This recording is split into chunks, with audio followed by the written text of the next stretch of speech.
Jadi ajib ya. Ini menunjukkan bahwa orang untuk sampai kepada Allah dengan cara apapun.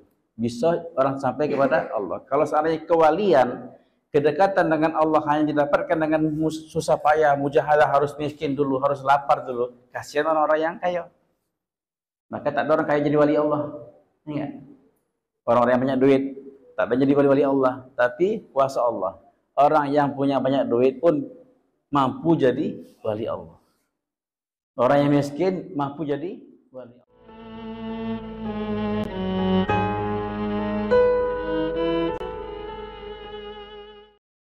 Assalamualaikum warahmatullahi wabarakatuh. Bismillah walhamdulillah wassalatu wassalamu ala rasulillah sayyidina Muhammadin wa ala alihi wa sahbihi wa man walah, amma ba'du. Bismillahirrahmanirrahim. Rabbi yassir wa la tu'assir, Rabbi tammim bil khairi ajma'in, ya Fattah ya Alim ya Razzaq ya Karim, iftah alaina futuhal arifin. Allahumma anfa'na bima 'allamtana wa 'allimna ma yanfa'una wa zidna ilman ya rabbal alamin. Allahumma faqihna fid din wa 'allimna at-ta'wil wa hdina ila sawa'is sabil. Allahumma amin.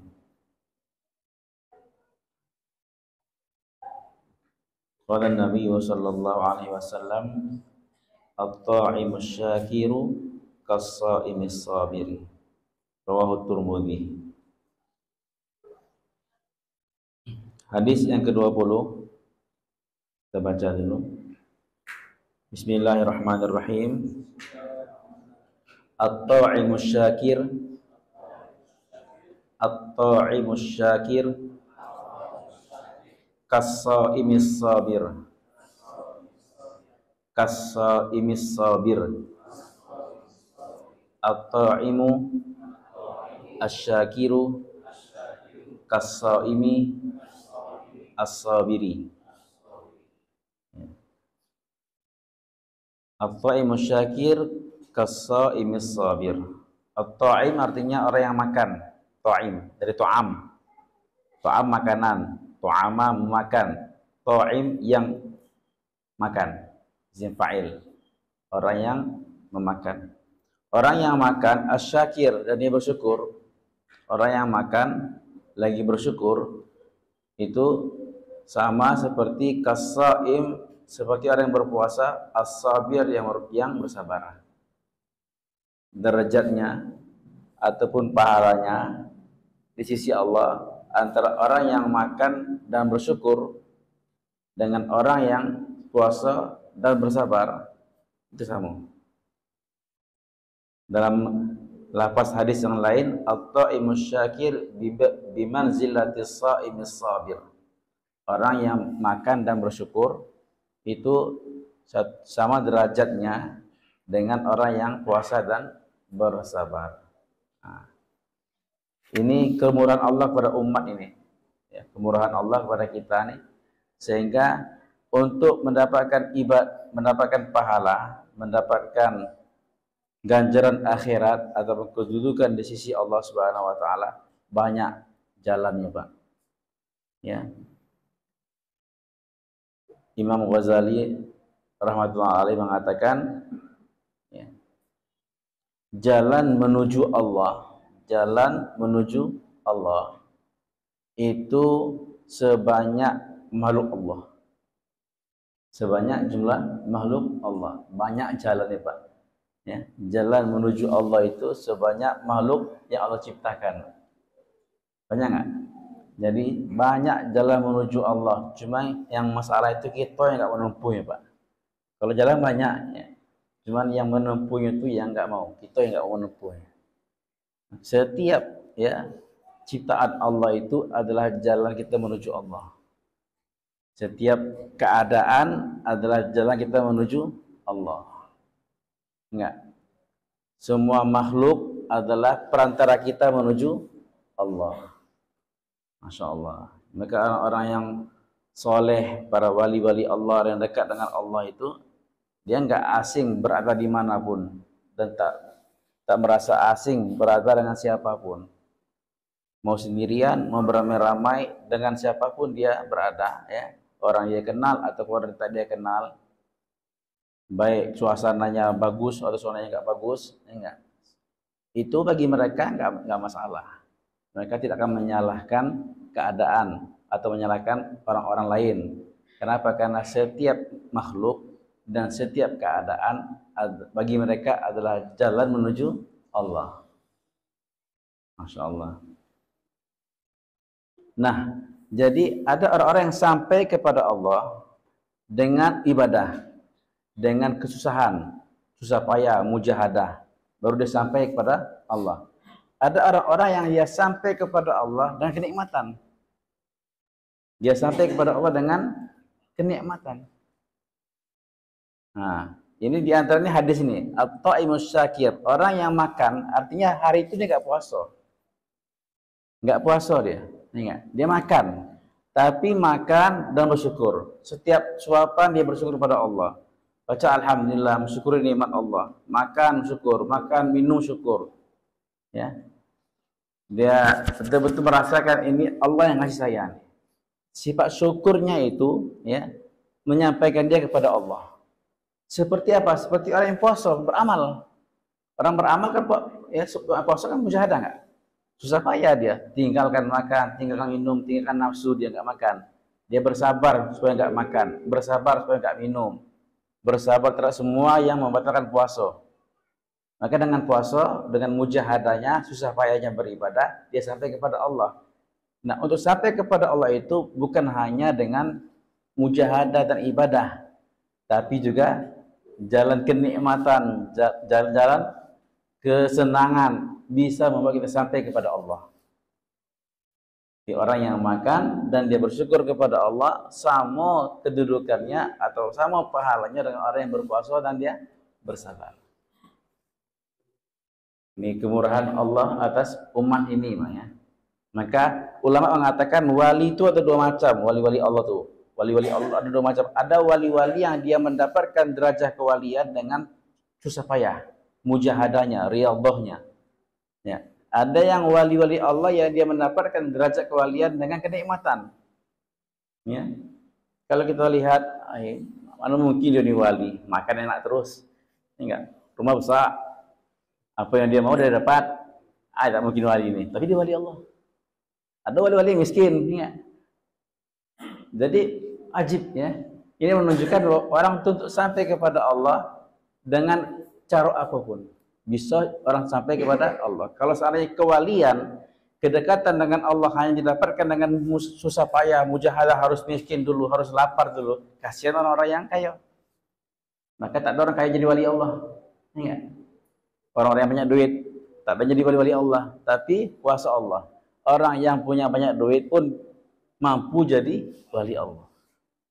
Orang yang miskin mampu jadi wali Allah. Orang yang sakit mampu jadi Allah. Orang sehat bugar mampu jadi wali Allah. Rakyat biasa, orang yang tak dipandang di masyarakat, ya, tak terkenal, mampu jadi wali Allah. Pemimpin yang terkenal, yang masyhur pun mampu jadi wali Allah. Semua makhluk mampu jadi wali Allah. Ini hadis ini diantara dalilnya. Orang yang makannya nggak puasa, maksudnya bukan puasa wajib, ya. Di hari itu dia nggak puasa sunat, hari Senin. Antara orang yang makan dengan orang yang puasa itu sama-sama derajatnya. Kalau dia makan dia nggak puasa tapi hati dia penuh dengan syukur kepada Allah, mensyukuri nikmat-nikmat Allah, itu sama derajatnya dengan orang yang berpuasa pada hari itu. Masya Allah. Maka kata Rasulullah SAW, ajaban li amril mu'min. Ajib orang mukmin ini perkaranya. Orang mukmin ajib perkaranya. Aneh, ya. Inna amrahu kullahu lahu khair. Sesungguhnya semua perkara mereka, semua urusannya jadi baik bagi mereka. Orang mukmin ini semua urusan jadi baik, ajib. Maka tidak ada kamus tidak baik bagi orang muslim. Bagi orang muslim hanya ada kamus kebaikan, tidak ada kata tidak baik. Karena kata Rasulullah, ajib orang mukmin ini, semua perkara yang menimpa dia, yang berlaku padanya semua baik bagi dia. In asabathu sarra syakar fakana khairal lah. Kalau dia ditimpa dengan kenikmatan, kemudahan, ya, maka dia bersyukur, maka itu baik bagi dia. Itu nikmat, kemudahan, itu baik bagi dia. Wa in asabatu dharra sabar kana khairal lah. Kalau ditimpa dengan kesusahan, kesulitan, kesakitan, pokoknya semua yang bentuk-bentuk mujahadah, dia bersabar, maka itu baik bagi dia. Wa fi kullin khair, dalam semua keadaan baik bagi dia. Allah, enak orang beriman nih Pak ya. So, kalau jadi kita orang beriman seperti itu, yang semua yang menimpa kita baik. Ketika kita dapat nikmat berupa harta, kita bersyukur, baik bagi kita. Itu harta tadi adalah jembatan kita menuju Allah. Dengan dapat duit, semakin dekat dengan Allah. Sebaliknya ketika hilang duit, hilang harta, kebakaran, kebanjiran, dipaling orang, dicuri orang, hilang harta, dia bersabar, maka dengan kehilangan tadi dia dekat dengan Allah. Dia sampai dengan Allah. Sebab kehilangan tadi. Dapat anak dia bersyukur, maka anak tadi jembatan dia menuju Allah.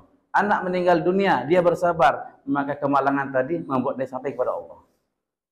Apapun yang terjadi kepada diri orang mukmin, kalau dua sifat ini, syukur dan sabar. Syukur dan sabar, pasti dia baik. Pasti dia sampai kepada Allah. Naik pangkat, bersyukur, bagus. Enggak naik pangkat, enggak. Dia bersabar, bagus. Sehat, bersyukur, bagus. Sakit, diuji oleh sakit, bersabar, bagus. Nah, jadi kata Rasulullah itu orang beriman itu di antara dua sifat, di antara dua sifat, syukur ataupun sabar. Pokoknya jangan sampai diri kita kosong dari dua sifat ini, syukur dan sabar. Apapun yang menimpa kita adalah dua sifat ini, syukur dan sabar, maka hasilnya baik itulah. Sama dengan baik, tak ada sama dengan buruk, tak ada. Apapun yang sebelumnya dikalikan, ditambahkan, dikurangkan, dibagikan, enggak, hasilnya apa? Baik. Itu kamus orang beriman. Inna amrahu kullahu lahu khair. Semua perkara yang menimpa dia semua baik dengan dua sifat, syukur dan sabar. Maka di antara doa yang diajarkan oleh Rasulullah, Allahumma ja'alni abdan syakura wa ja'alni abdan sabura. Ya Allah, jadikanlah saya hamba yang syakur, yang senantiasa bersyukur kepada Engkau. Dan wa ja'alni abdan sabura, jadikanlah saya hamba yang selalu bersabar. Ini dia apa doa ini Pak ya? Saya sering dibaca, Allahumma ja'alni abdan syakura wa ja'alni abdan sabura. Apalagi tambahannya, wa ja'alni fi aini saghira wa fi aini nasi kabira. Minimal dua itu yang kita hafal. Allahumma ja'alni abdan syakura wa ja'alni abdan sabura. Ya Allah, jadikanlah saya hamba yang bersyukur dan hamba yang bersabar. Karena semua kita pasti ditimpa dengan dua ini kan. Wa nabluukum bisyarri wal khairi fitnah wa ilaina turja'un. Dalam Quran Allah katakan, kami uji kamu, wa nabluukum, kami uji kamu bisyarri wal khairi, dengan keburukan dan kebaikan. Jadi ujian itu Pak bukan hanya kemalangan. Ujian itu bukan hanya penyakit, ujian itu bukan hanya kehilangan, kesusahan, bukan. Kebaikan pun juga ujian. Kebaikan pun juga ujian. Dapat duit ujian, menikah ujian, dapat anak ujian, naik pangkat ujian, dapat nikmat ujian, berhasilnya kita ujian. Semua kan Allah katakan, kami uji kamu dengan keburukan dan dengan kebaikan. Nah, kita hari ini merasa kalau dapat musibah baru diuji. Dapat nikmat, alhamdulillah, enggak. Tak merasa diuji. Enggak, ini ujian. Kalau dapat nikmat itu ujian dari Allah. Syukur atau enggak? Kalau dengan nikmat tadi kau tambah syukur, berhasil. Tapi kalau dengan nikmat lupa dengan Allah, gagal. Dikasih musibah, bersabar, berhasil. Mengeluh, tak bersabar, gagal. Jadi kaum muslim, kami uji kamu dengan keburukan, dengan kebaikan, dan kepada kami kamu buka kembali. Maka kata Nabi, Al-Ta'imus syakir qas-sa'imil sabir. Orang yang makan dan dia bersyukur itu seperti orang yang puasa dan dia bersabar. Memang ada tipe-tipe orang yang enggak bisa puasa. Ustaz, saya kalau puasa wajib terpaksa bisa lah. Tapi kalau puasa sunat payahnya rasanya. Ada tipe-tipe orang yang berat untuk puasa. Maka jalan dia pakai jalan dia, syukur. Setiap makan syukur, setiap minum syukur. Perbesar syukurnya. maka akan sampai derajat orang yang senang berpuasa. Ada tipe-tipe orang yang memang senang puasa, tiap hari puasa. Kadang kita iri kan dengan apa ya orang tiap hari puasa, hebat wali Allah dan tiap hari puasa. Ya. Saya inginlah seperti itu tapi tidak mampu. Nah, berat rasanya. Nah, caranya syukur. Setiap makan syukur, setiap minum syukur. Ya Allah, ini nikmat yang Kau berikan kepada aku ya Allah. Setiap suapan merasa bahwa ini adalah pemberian Allah. Maka ada orang-orang yang menjadi wali-wali Allah gara-gara makan, Pak. Ini ada cerita para wali kan, menjadi wali Allah gara-gara makan. Ajib. Kalau jadi wali gara-gara puasa mungkin lah enggak? Di hari puasa. Ini jadi wali gara-gara makan. Gimana? Karena setiap suap yang dia makan, di hati dia ada perasaan, ya Allah, ini makan dari Engkau ya Allah, aku tak mampu mendatangkan makan ini ya Allah, Engkau lah yang ngasih ya Allah, syukur ya Allah. Setiap suap yang dia masukkan ke mulut dia, hati dia bertambah syukur, bertambah keagungan Allah masuk dalam hati dia. Masuk makan dalam perut, tapi agungnya Allah masuk dalam hati dia, kebesaran Allah masuk dalam hati dia. Maka dilatihnya terus, setiap hari latihnya, setiap suapan bersyukur. Maka Allah angkat menjadi wali Allah. Jadi wali gara-gara makan. Mau Pak? Siap insyaAllah. Nah, ini wali Allah semua nih. Wali Allah semua. Ya. Kata Rasulullah dalam hadis, Innallaha la yarda 'anil 'abdi. Sesungguhnya Allah redha dengan seorang hamba yang setiap suap baca alhamdulillah. Jadi doa makan itu yang betul sebelum makan dan setelah makan. Setelah makan baca alhamdulillah, setelah makan baca itu umum. Itu umum, jalan umum. Kalau mau jalan khusus, Pak, setiap suap baca alhamdulillah. Setiap suap bismillah, alhamdulillah. Bismillah, alhamdulillah. Itu jalan khusus. Cepatnya dibalik Allah tuh. Setiap suap bismillah, alhamdulillah. Berapa kali bismillah dalam makan tuh, Pak? Ya, kalau kita makan 20 suap, 20 kali bismillah dan 20 kali alhamdulillah. Sesungguhnya Allah redha dengan seorang hamba yang setiap dia makan dia baca alhamdulillah. Allah. Nah, ini enak ya. Dikasih jalan enak. Jalan-jalan enak tuh sampai kepada Allah. At-taimus syakir kasaimis sabir. Ada yang bertanya, ya, mana yang lebih baik? Orang kaya yang bersyukur atau orang miskin yang bersabar? Nah, mana Pak? Bapak mana pilih?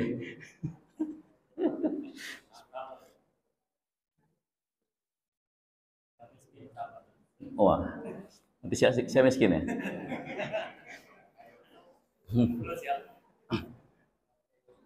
Ada yang mengatakan ya, mana yang lebih baik, orang kaya yang bersyukur atau orang miskin yang bersabar? Kalau menurut hadis ini sama baik. Ingat. Bersyukur dan bersabar sama baik. Ada dua sifat. Ada yang mengatakan bahwa yang lebih afdal adalah orang kaya yang bersyukur daripada orang miskin yang bersabar. Karena apa? Karena dia memiliki harta yang membuat dia mampu untuk maksiat. Kalau dia orang kaya mampu dia maksiat. Orang miskin mau tapi nggak mampu. Mau tapi nggak mampu kadang-kadang. Nah, orang kaya nih ya sehat, dia nggak orang sehat, orang kaya, pejabat, enggak. Ada kemampuan untuk maksiat, mudah untuk maksiat, tapi dia tahan. Dia syukur kepada Allah, dia nggak maksiat kepada Allah, maka itu lebih hebat ketimbang orang miskin, orang sakit, orang susah yang bersabar. Ada yang mengatakan seperti itu, lebih tinggi derajatnya orang yang kaya yang bersyukur. Tapi ada juga yang mengatakan tak, lebih afdal orang miskin yang bersabar. Karena apa? Karena kita lihat Nabi SAW, ketika Nabi ditawari mau Nabi yang raja atau mau Nabi yang hamba. Aturidu antakuna nabiyan mursala, nabiyan abdan mursala atau nabiyan malika. Apakah engkau ingin menjadi hamba yang diutus menjadi rasul atau ingin menjadi hamba yang raja? Enggak. Maka Nabi SAW pilih yang rendah. Aku ingin menjadi seorang hamba yang Rasul sehari makan, sehari lapar. Sehari makan, sehari lapar. Itu yang tawarin. Siapa nawarin? Allah nawarin. Sebelum itu orang kafir Mekah datang kepada Rasulullah, ya Rasulullah, wahai Muhammad, kalau engkau ingin jadi orang paling kaya, kami kasih kepada engkau harta-harta kami. Mau ingin jadi raja, kami angkat menjadi raja. Ingin wanita, pilihlah yang tercantik yang kau mau. Kami siap memberikan kepada engkau. Tapi Nabi tolak semua itu. Nabi tolak kekayaan, Nabi tolak kerajaan, Nabi tolak wanita. Ya. Nabi lebih memilih susah.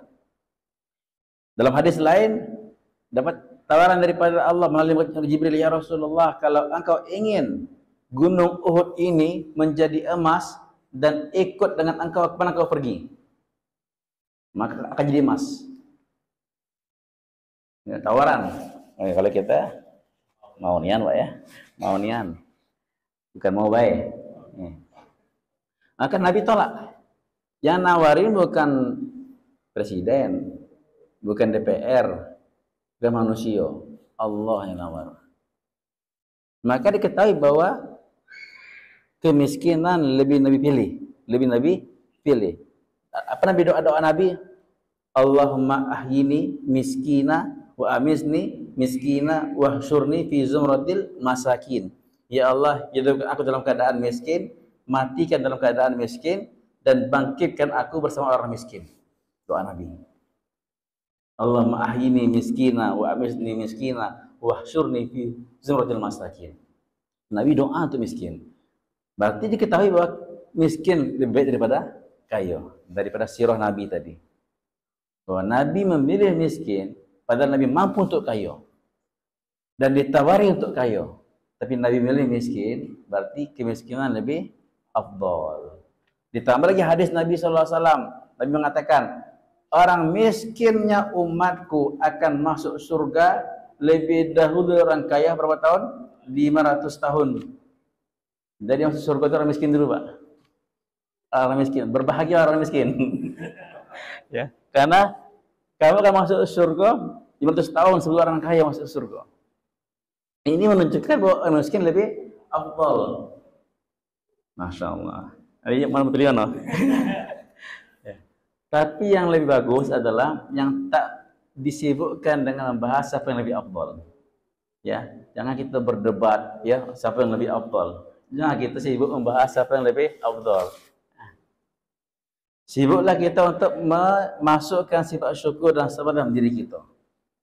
Itu Allah yang tahu, Pak ya. Allah yang punya penilaian. Kita tak ada berhak menilai. Allah yang Maha tahu siapa hamba-hamba Allah yang lebih afdal. Kita jangan sibuk menilai orang. Insyaallah, Pak ya. Nah, ini sibuk menilai orang tapi lupa diri sendiri. Kayak dua orang di masjid nih, dia tengok orang yang datang ke masjid. Datang orang pertama, wali Allah dia datang, wali Allah. Ketika di pintu masjid, dia lepas sandalnya, dia taruh sandal di rak masjid, rak sandal. Nah, ini kata orang dalam masjid, tengok tuh, ini wali yang benar, tawakal yang benar, itu tawakal yang benar itu. Letakkan di tempat, ingat. Nah, dia masuk masjid, tawakal kepada Allah. Ya. Pakai motor, kunci motornya, baru ke masjid. Itu bertawakal yang benar. Jangan tawakal yang salah. Ini biar ibaratnya ya, taruh kunci situ. Nah, kalau hilang tawakalnya, ya, tawakal yang salah. Ini benar nih, tawakal yang benar. Tadi tunggu lagi, datang orang yang kedua. Pakai sendal. Ini wali juga yang datang nih. Pakai sendal. Taruh situ taruh di depan tak taruhnya di rak. Ah, ini hebat nih, tawakal sempurna nih katanya. Tawakalnya sempurna, enggak takut hilang dia. Kalau hilang pun enggak masalah bagi dia enggak. Ada sandal, tak ada sandal bagi dia tak ada pengaruh. Ah, ini hebat nih, hati dia enggak terpaut dengan sandal. Ya. Maka ketika keluar masjid, masing-masing pakai sandalnya. Yang dua orang nilai ini keluar tidak bawa sandal. Keduanya tak ada sendal. Jadi dia tak ada sendal tapi sibuk ngurusin sendal orang. Mana yang lebih afdol nih? Antara sendal di rak atau taruh sendal di lantai itu, nah, Masya Allah. Itu yang hari kita. Kita hari ini sibuk ngurusi orang lain, ngurusi amal orang lain. Kita lupa kita nggak ada amal. Kita lupa kita nggak ada amal, sibuk ngurusi orang. Salah sholatnya tuh, salah tuh baca Qurannya. Sibuk ngurusi orang lain, tapi lupa perbaiki diri sendiri.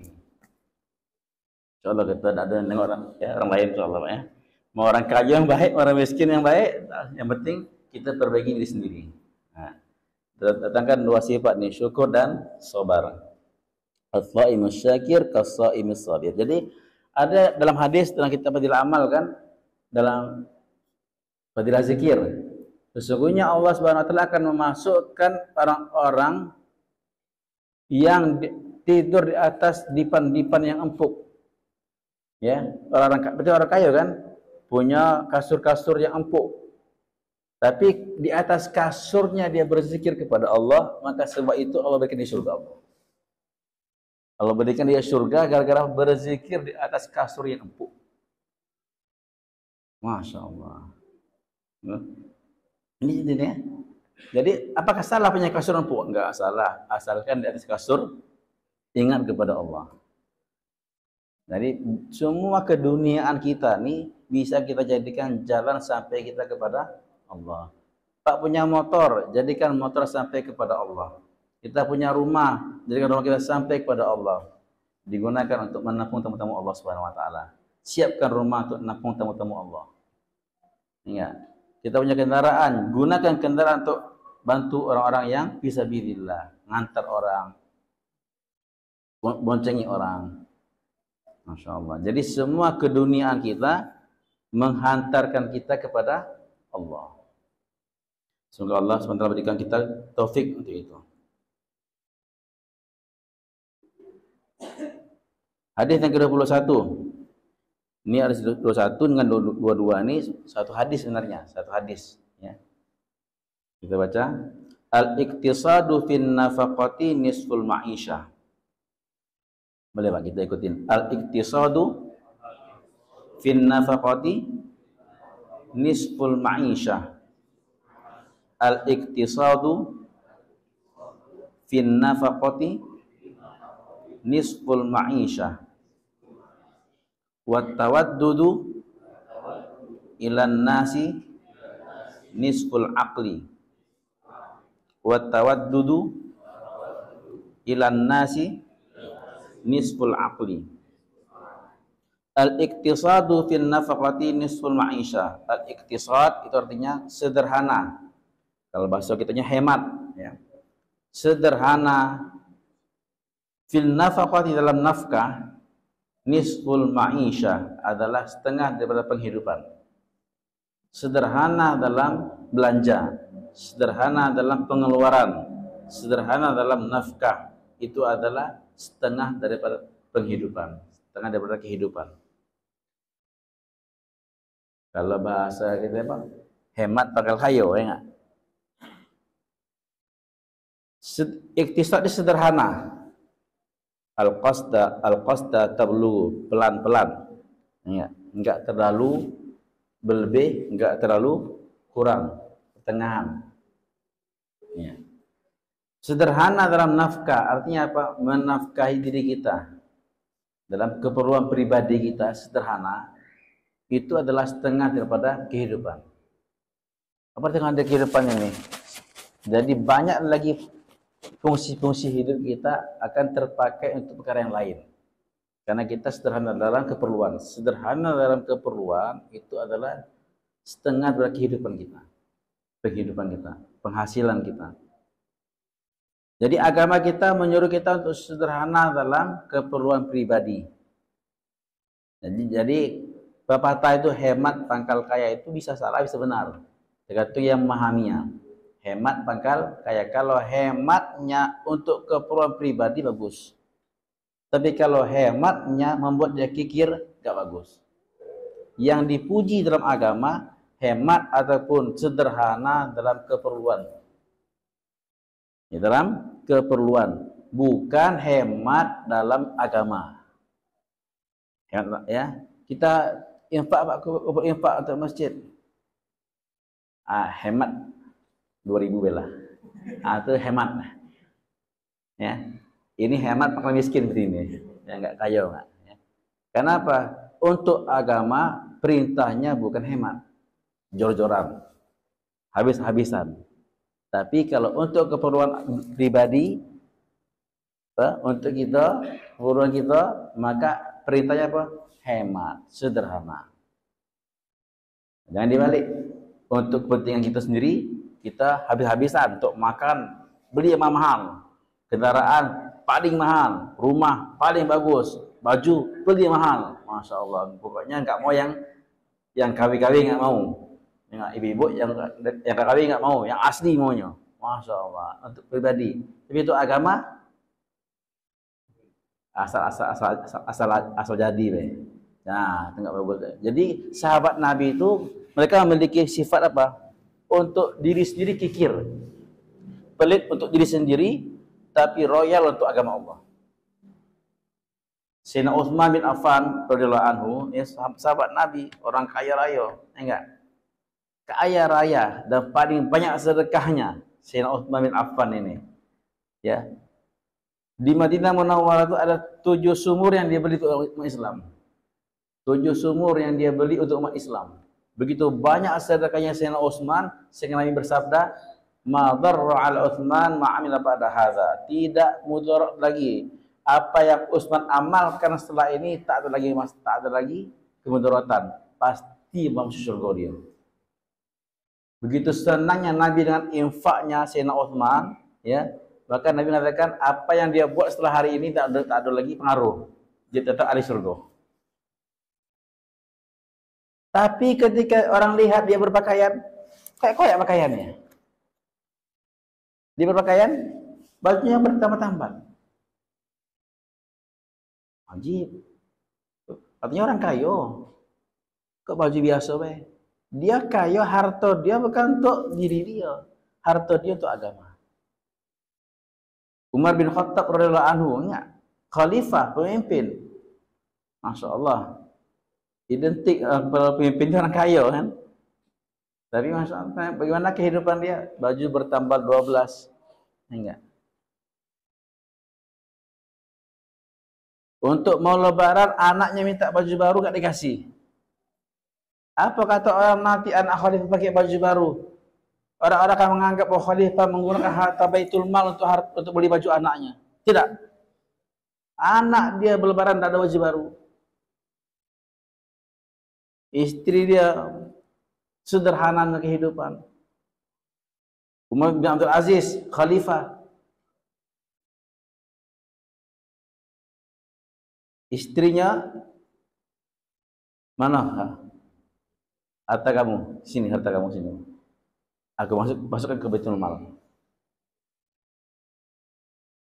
Satu orang bertamu ke rumah Sayyidina Utsman. Atau Sayyidina Umar itu, maka dia masuk, menyalakan lampu lilin, kayak lampu pakai minyak. Kemudian anak dia datang, Pak, saya ada hajat, ada ngomong sebentar. Maka Sayyidina Umar atau Sayyidina Utsman matikan lampu. Nah, apa? Ngomonglah. Nah, pun matikan, Pak. Ini lampu untuk keperluan negara. Orang ini datang untuk keperluan negara, berurusan dengan kepentingan umat. Sedangkan engkau datang kepada saya untuk kepentingan pribadi, maka saya enggak mau menggunakan lampu dan minyak ini untuk engkau. Setelah menggunakan harta rakyat, harta negara untuk kepentingan pribadi. Hati-hati nih, Pak. Yang punya mobil dinas, plat merah. Ketakwaan. Jadi ini menunjukkan bahwa dunia mereka miliki bukan untuk memenuhi kepentingan pribadi mereka. Mereka pelit terhadap diri sendiri, tetapi royal terhadap orang lain. Orang punya hajat, ya, ingin minjam atau ingin mengadukan keperluannya pada Sayyidina Umar tentang keduniaan dia, ekonomi. Datang di pintu Sayyidina Umar, lihat, ya, Sayyidina Umar dimarahi oleh istrinya tentang keduniaan. Maka dia pulang. Apa Sayyidina Utsman? Saya pun confused ya. Maka Sayyidina Umar kejar orang itu, ada apa? Aku tadi ingin ngadu tentang masalahku, tapi lihat engkau sama istri engkau pun dimarah-marahi, enggak, diomel-omelin. Nah, maka aku tahu engkau juga punya keperluan juga, banyak masalah juga. Maka kata Sayyidina Umar, apa yang kau perlukan, apa yang masalah engkau? Ketika disampaikan, dikasih semua solusinya, dikasih dari harta Baitul Mal. Nah, kalau ini apa kau tak kasih pada istri kau untuk Baitul Mal? Maka kata Sayyidina Umar, Baitul Mal itu bukan untuk aku, itu umat, untuk umat. Allahu Akbar. Jadi dia pelit terhadap dirinya, terus sama orang lain dia royal. Sampai ketika istrinya nimbang minyak wangi, habis ditimbang dilap tangannya, dilap. Karena dia takut nanti kalau nggak dilap, manfaat minyak wangi itu tercium oleh aku. Maka aku telah mengambil manfaat daripada bukan hartaku. Ini minyak wangi umat, minyak wangi umat. Jadi sederhana untuk pribadi. Nah, maka kata ulama, kita nih Pak, orang Islam ini sebaiknya memilih hidup sederhana. Kaya silahkan kaya Pak, tapi sederhana pilihan. Kaya miskin takdir. Kaya miskin tuh takdir. Bapak kalau takdir kaya, Bapak usaha miskin tak miskin juga enggak. Sebaliknya kalau takdir Allah itu miskin, ya, berusaha kaya tak kaya juga. Kaya miskin takdir Pak. Tapi pilihan apa? Sederhana atau royal. Mau mewah atau sederhana, pilihan. Pilihlah hidup sederhana dalam semua keperluan, dalam makanan, dalam tinggal, dalam kendaraan, dalam pakaian, dalam pernikahan. Pilih sederhana. Al-badadatu minal iman. Nabi mengatakan kesederhanaan dari iman. Al-badadatu minal iman. Sederhana itu dari iman. Nabi sederhana dalam keperluan. Sahabat sederhana dalam keperluan, sehingga banyak harta mereka digunakan untuk agama. Masya Allah. Hari ini kita mewah dalam keperluan, sehingga sedikit harta untuk agama.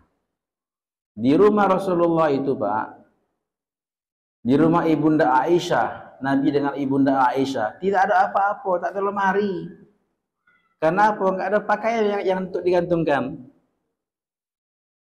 Lemari enggak perlu, karena baju sedikit, baju cuma satu helai dua helai cuma. Tak ada kasur, tak ada ranjang, apalagi ranjang. Tempat tidur Nabi hanya kain dilipat dua, itulah yang dibentangkan alas tidur Nabi. Tak ada perabot, nggak perlu lemari untuk letak perabot. Kenapa? Kan nggak ada perabot. Sederhana betul rumah Nabi itu, sederhana, tidak ada benda-benda. Kata ulama, kana buyutuhum khaliyatan minal asya, ghaliyatan minal huda. Rumah mereka itu kosong dari benda-benda, kaya hidayah. Kaya akan hidayah.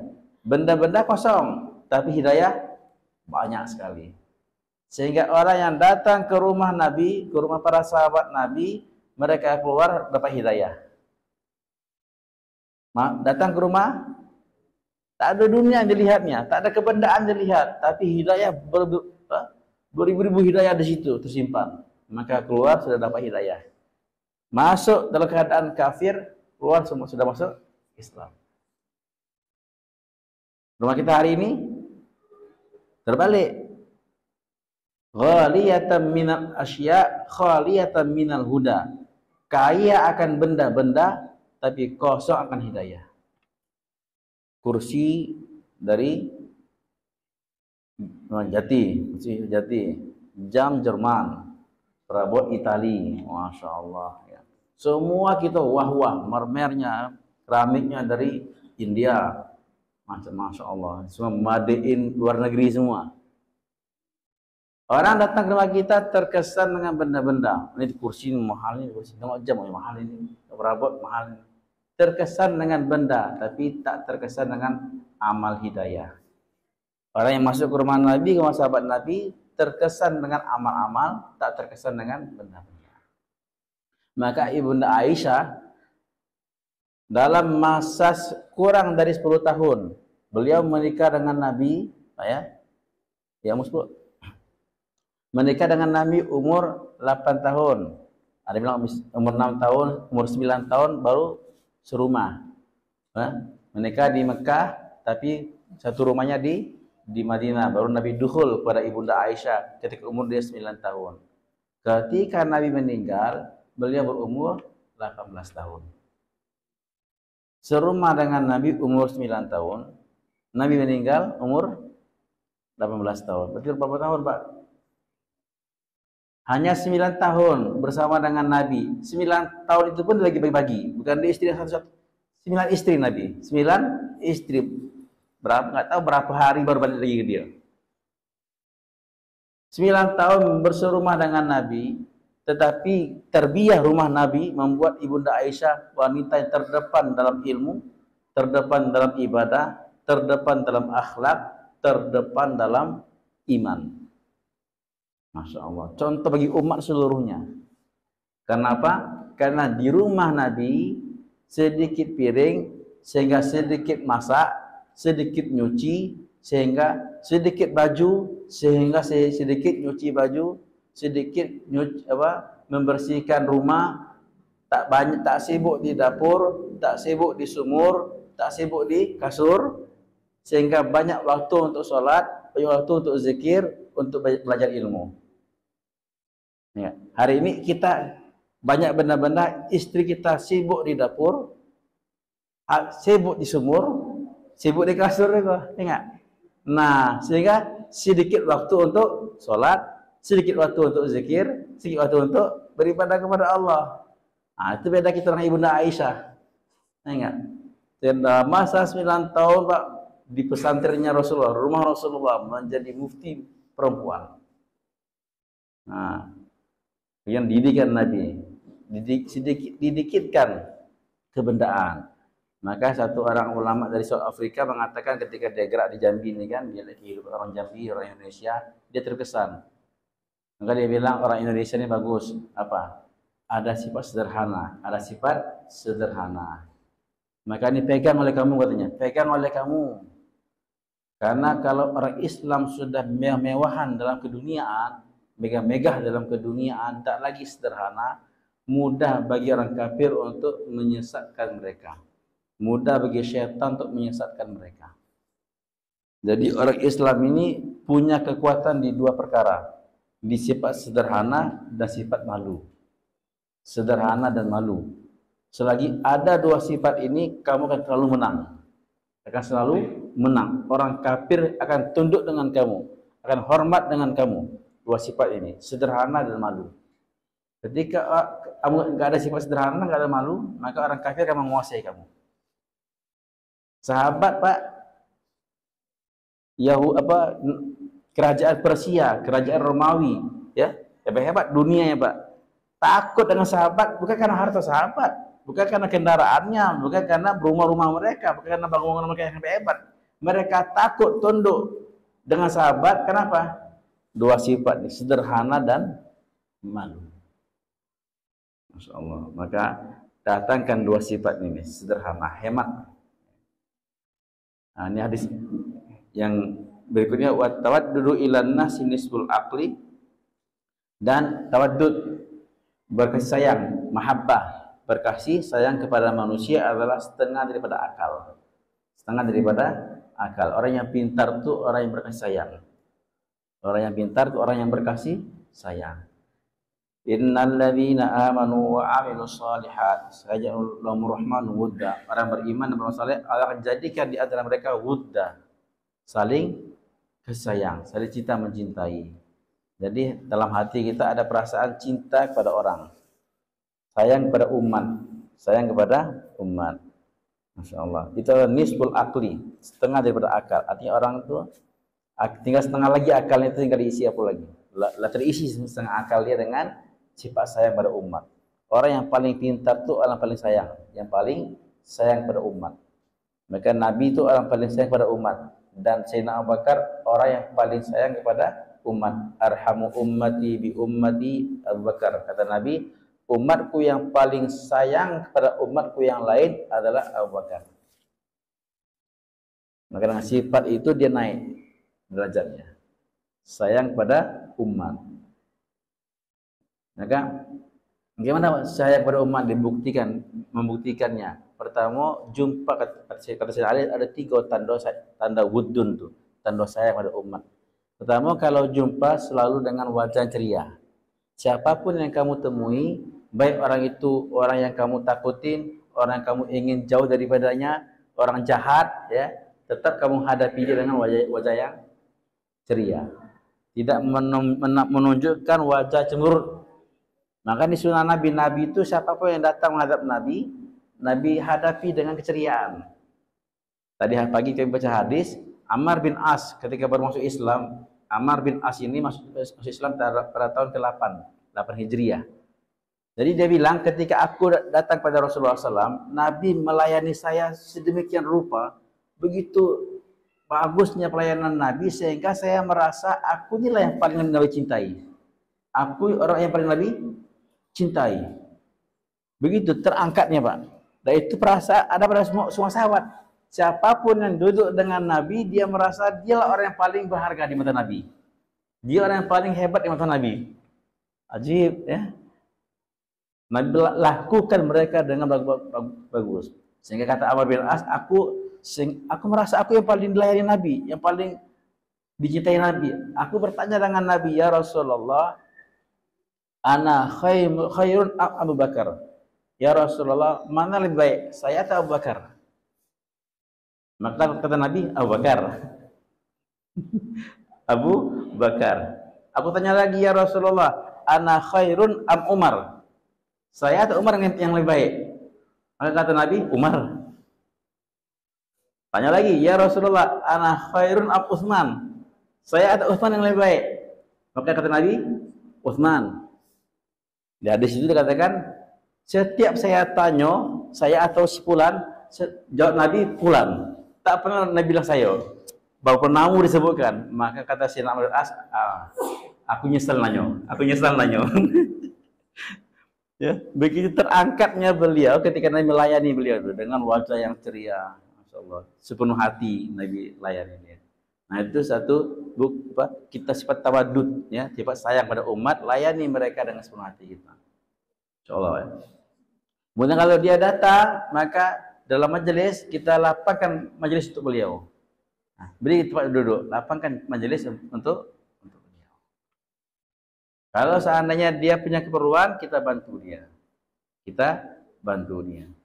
Nah, ini Pak, ini di antara menimbulkan tawadud, ya, sifat sayang. Kemudian Nabi mengatakan,